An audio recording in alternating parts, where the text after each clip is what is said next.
Hi, this is CNBC's Becky Quick, co-host of Squawk Box. Check out our special podcast series on the life of 99-year-old billionaire Charlie Munger. The close friend of investor Warren Buffett and longtime vice chair of Berkshire Hathaway died a few weeks shy of his 100th birthday. What I am is a lover of the progress of civilization. That turns me on.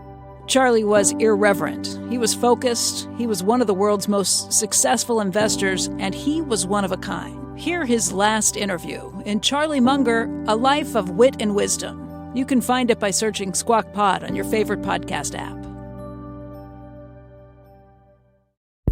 Mike Massimino served as a NASA astronaut until 2014, traveling to orbit on 2 missions, both to service the Hubble Space Telescope. He was the first human to tweet from space, the last to work inside Hubble, and is believed to be the real-life inspiration for George Clooney's role in the film Gravity. Now, he's channeling those experiences and challenges into a new book titled Moonshot. What I found out at NASA is working on the Hubble Space Telescope, I was going to make mistakes, and I did make mistakes, but I couldn't ruminate for even a minute. For example, I stripped a screw while repairing a science instrument on the telescope, and it was a really bonehead move. They came up with a solution after about an hour or so of troubleshooting of how we could get around it, but I thought there was no way to solve this because it was so simple. We had no backup. Even I couldn't mess it up. So it was a really dumb mistake. So what I did, Morgan, is I took a 30-second timeout. 30 seconds of remorse, 30 seconds of regret, but cap it at 30 seconds. Life lessons from Astro Mike, a success story who would not have been considered, in his own words, a prime candidate to become an astronaut, but overcame the odds. What experiences in space can bring to daily living on Earth. I'm Morgan Brennan, and this is Manifest Space.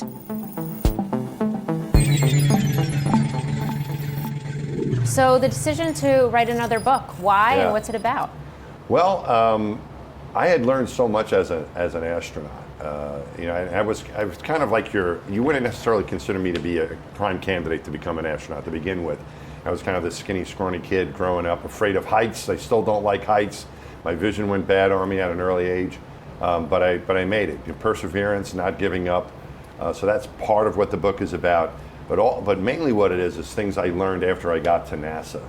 I learned so much in leadership and perseverance and teamwork there. That was necessary to have these guidelines, these actionable items, these things I have top of mind when I was working on the Hubble Space Telescope, for example. But they are also applicable to what we do on Earth every day, whether you're in a cubicle or you're out here on the trading floor or you're dealing with your family. These same guidelines apply. And so the reason I wanted to write the book is to share those lessons from space to hopefully help people here on the ground in their everyday lives. I do want to get into some examples of those lessons, but first let's go back to the fact that you weren't kind of the typical person to become a NASA astronaut. You were rejected, I was reading, 3 times before you made it into the astronaut corps. Yeah. How'd you persevere? Well, the first 2 times I just got letters back from NASA in their first couple selections. The 3rd time I got an interview. I was a finalist, so I was getting close. And then it's a whole week of events when you go for the interview, and I got DQ'd. I was disqualified because of my eyesight. And at the time, what they told me was no one had ever been able to overcome that. There was other medical issues you might be able to get some help with, but not with the eyesight. So it was pretty disheartening because I couldn't even try again. You're disqualified, done. We won't look at you any longer for future selections. But I found out about something called vision training. And it mainly worked with kids, with young kids. They could train their eyes to see better. And so I found this optometrist, and I promised her I could be really immature. She wouldn't know the difference between me and a little kid. And she let me try, and she helped me, and I was able to pick up another line on the eye chart to at least be able to apply again, and I got picked on the 4th try. But the lesson there, I think, is that the important thing is to keep trying when you're pursuing a goal or a dream. The first chapter in the book is 1 out of a million is not 0. It's about perseverance. And I think about that. This is kind of a math-oriented place here, right? It's a lot of analytics and stuff. I was at MIT when this came after my 2nd rejection. 1 out of a million is a really small number, but it's non-zero, right? It's a bunch of zeros with a 1 at the end. And that was, I felt, what my chances were of being successful at becoming an astronaut. But once you give up, that 1 turns to a 0 and you're done. You know what the outcome is going to be. you will not be successful. So that's what kept me going. As long as I could try, I felt that was success. Trying was success. And if I was able to reach the goal, even better. But you have to keep trying or else it's not going to happen. Okay, so you tried, you succeeded, in part because you didn't give up and you found a way. Yes, I found a way. So you become part of the astronaut corps. Mm-hmm. You go to space not once, but twice, Mm-hmm. service the Hubble telescope on both of these missions. What are some of the lessons learned that you've brought back to Earth? A few things there. One is, one of the first things I had to learn to do was make mistakes. And that, I shouldn't say make mistakes, but I had to deal with making mistakes and be okay with making mistakes. And what I found in my life previous to NASA is I would ruminate over a mistake maybe for like days or even a week. Oh, I messed this up, I failed this exam, whatever it was. And those are days you're not getting back. What I found out at NASA is working on the Hubble Space Telescope, I was going to make mistakes, and I did make mistakes. But I couldn't ruminate for even a minute because you have to. You made mistakes servicing the telescope. Oh yeah, for example, I stripped a screw while repairing a science instrument on the telescope, and it was a really bonehead move. We had no recourse for it. They came up with a solution after about an hour or so of troubleshooting of how we could get around it. But I thought there was no way to solve this because it was so simple. We had no backup. Even I couldn't mess it up. So it was a really dumb mistake. So what I did, Morgan, is I took a 30-second timeout. 30 seconds of remorse, 30 seconds of regret. That's what I had learned in my training. I learned it from Megan MacArthur, one of my crewmates, CJ Sturkow, a Marine pilot, taught this to me. 30 seconds of regret. It's okay to be upset with yourself. Beat yourself up, call yourself every name in the book, but cap it at 30 seconds. At 30 seconds, say, all right, I'm going to learn from that. It's never happening again, and leave it in the past and move on. So it's okay to have that emotion, but cap it at 30 seconds because your team needs you and you need to continue on with what you're supposed to be doing to deal with that, probably deal with that mistake first off. So 30 seconds of regret and move on is one thing I learned. And I use that every day. Every day I'm making mistakes all the time. And it's okay to be upset, but cap it at 30 seconds and move on. Okay, wait. So I just want to go back to what was the workaround? Oh, so what happened was it was a handrail that was used to insert this instrument years ago, and now it wasn't needed anymore because the instrument was already in the telescope now. But I was taking off an access panel that had 111 small screws on it to replace its power supply with a 120 pin connector at the back. There's all these things I had to go, but this handrail was in the way. 4 big bolts, not a big problem. One line in the checklist, 30 seconds. 2 of the screws came out at the top, one at the lower left. The one on the bottom right is the one I stripped, and I was like, oh man. I realized nothing's going to get done today, and we'll never find out if there's life in the universe, and everyone will blame me. That's what was the result of this. But the workaround was, it was loose at the top. We were trying all kinds of stuff. You know, how are we going to get in here? Can we try this, that? But a very clever engineer thought of what he would do in his garage and just use brute force, and that's what we did. I'd take the bottom of the handrail that contained debris. It was loose at the top, and I just ripped the thing off. So that might seem like a really simple solution, and it was just to tear this handrail off the telescope. But it was a really clever solution, and that's what saved the day. And of course, Hubble's still operating. Hubble's still working. It's done more than anybody could have possibly imagined. It's lived a life longer than I think expectations initially. That's right. We didn't warranty anything, by the way, but it's lived beyond whatever warranty you would imagine. It's still working, and the James Webb Telescope is working in concert with it. So I think we have these 2 great telescopes up there, teaching us, still uncovering the secrets of the universe. I mean, the Hubble did have, I think it was there was a glitch recently that was being reported. Yeah, I just heard about that. It's brought raised questions again about the possibility of private servicing. Yeah. I'd love to get your thoughts on this because it does kind of speak to this moment that we're in the space economy and the role that commercial's playing. Yeah. I think that the commercial space program is really wonderful. I think that it's something that the government should be doing, trying to stimulate economic activity, and NASA has done that, I think, when they saw that as an opportunity after the shuttle program retired to help companies like SpaceX, and now they're working with SpaceX and Blue Origin and those companies that are flourishing, doing really well. So I think overall this is a really good thing. It's providing more access to space, which means that it's not just traditional career astronauts. Like I had a job as an astronaut. It was a real job. A lot of stuff on the ground had to be done as well to get you ready and to support other missions. But now it gives the opportunity for others who might be entrepreneurs to think of ways they could use space. Scientists as well who aren't career astronauts can use space. My students at Columbia have flown 2 experiments in space, which would be unheard of just a few years ago. They've done that recently. So I think the main thing is that there's access, and it's not just governments that are going now, it's also private companies. I think it's a great thing, really. Yeah, so you think it's exciting then that you're seeing more people have access to space? Absolutely. And folks that maybe would have been rejected the way you had been in the past are now actually finding a way. Yeah, they don't have to spend a long time. Like, it was 6 years of training before I got to my first space flight. A lot of people. It's a lot of very training. yeah, but I wanted that job. I wanted to be Neil Armstrong. I saw him walk on the moon when I was a little kid. I said, I want to be like that guy.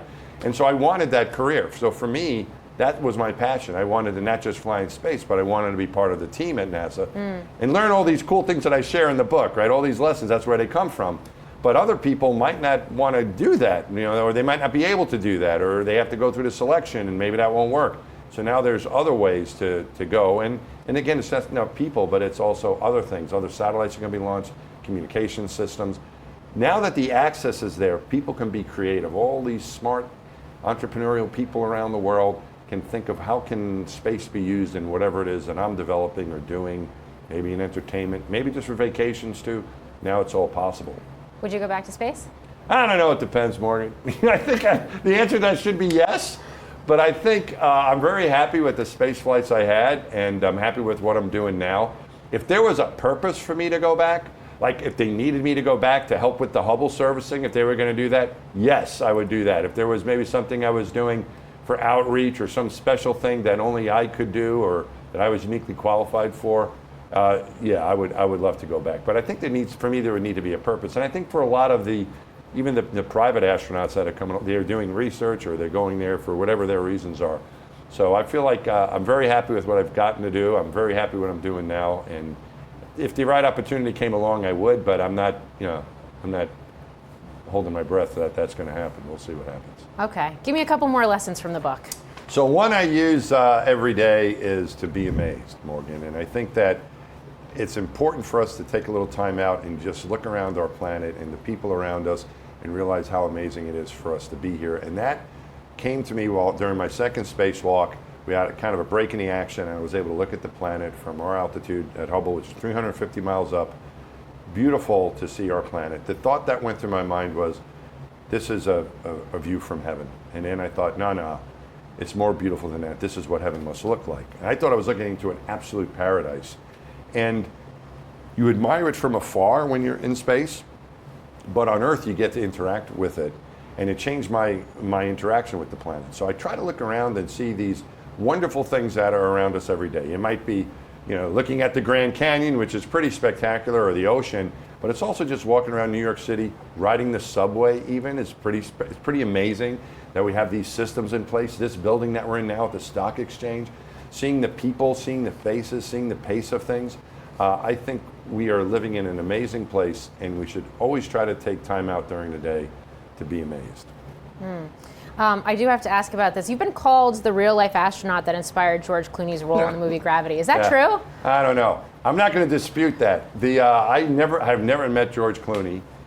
When that movie came out, Gravity is the movie that they're referring to there.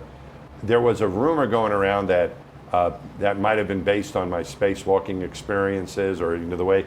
The only truth of that came. The one piece of information that seemed to back that up is I did meet the director of the movie because I did some promotion with the movie, and he said he listened to my tapes, the way I talked, and watched some of the footage because we did an IMAX movie. IMAX did a movie called Hubble 3D, and it was about our mission and the other Hubble missions as well. And that was a Warner Brothers production, as was Gravity. So I think that they had access to some of the footage and tapes from that, and that might have been an influence there. But then it was reported on ABC News, World News Tonight. They had me on as Person of the Week at the end of 1 week, and that's what they said it was. So I think that's how that all started.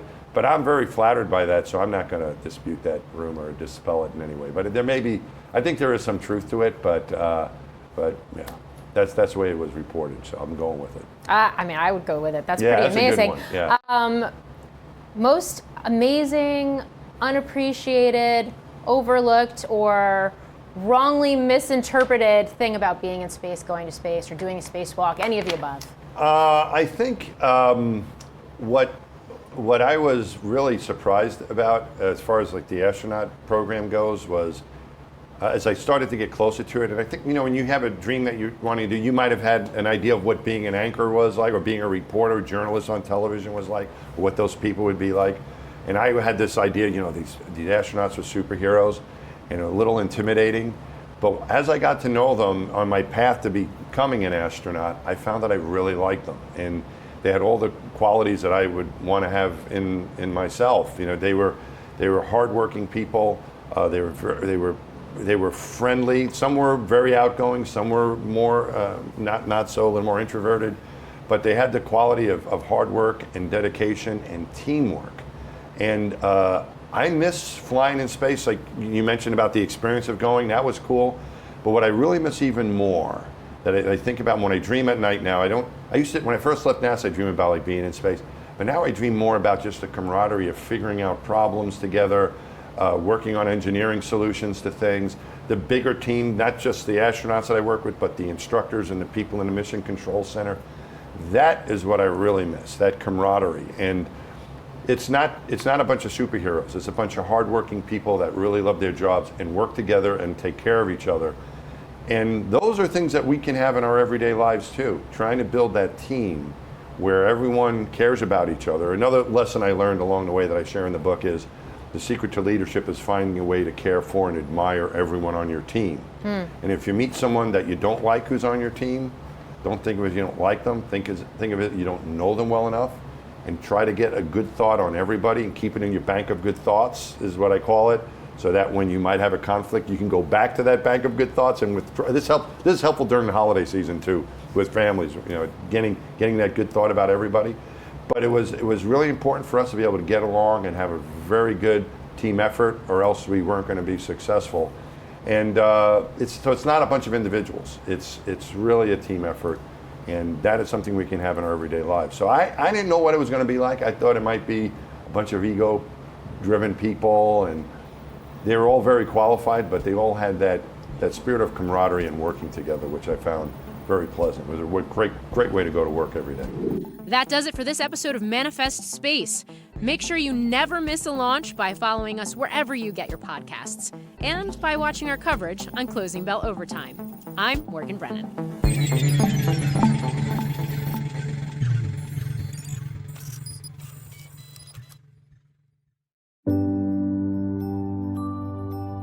Hi, this is CNBC's Becky Quick, co-host of Squawk Box.